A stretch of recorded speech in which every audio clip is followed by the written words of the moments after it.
আন্তর্জাতিক সীমান্তে আবারও শুরু হয়েছে রক্তাক্ত সংঘাত। পাকিস্তান ও আফগানিস্তানের মধ্যে পরিস্থিতি হঠাৎই ভয়ঙ্কর আকার ধারণ করেছে। পাকিস্তানের বিমান হামলার পর এবার পাল্টা জবাব দিয়েছে আফগানিস্তানের তালিবান বাহিনী। কয়েকদিন আগে আফগান সীমান্তের কাছে পাকিস্তানি বিমান বাহিনী ব্যাপক আক্রমণ চালায়। লক্ষ্য ছিল তালিবান ঘাঁটি। কিন্তু এই হামলায় বেসামরিক লোকজনসহ বহু মানুষ হতাহত হয়। এর জবাবে আফগানিস্তানের তালিবান বাহিনী পাল্টা আক্রমণ চালিয়ে পাকিস্তানের একাধিক সামরিক পোস্ট ধ্বংস করে দেয়। আফগান পক্ষের দাবি, এই পাল্টা আক্রমণে ৫৮ জন পাকিস্তানি সেনা নিহত হয়েছে।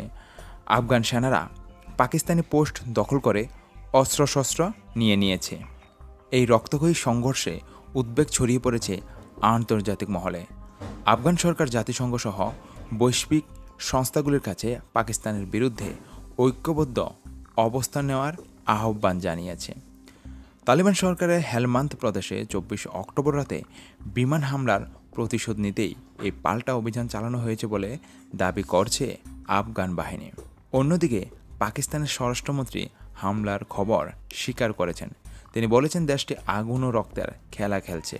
পাকিস্তানের মতে আফগান ভূখণ্ডে সন্ত্রাসী ঘাঁটি তৈরি হচ্ছে, আর এই কারণে হামলা চালানো হয়েছে।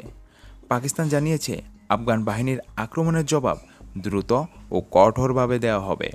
সীমান্ত এলাকায় এখন প্রবল উত্তেজনা, গোলাগুলির আশঙ্কা তৈরি হয়েছে। উভয় দেশের সেনাবাহিনী মোতায়েন রয়েছে সীমান্তে। পরিস্থিতি ঘিরে আন্তর্জাতিক মহলের নজর এখন পাক আফগান সীমান্তের দিকে। বিশেষজ্ঞরা আশঙ্কা করছেন, যদি এই সংঘাত দ্রুত নিয়ন্ত্রণে আনা না হয় তবে দক্ষিণ এশিয়া জুড়ে এর ব্যাপক কূটনৈতিক ও সামরিক প্রভাব পড়তে পারে।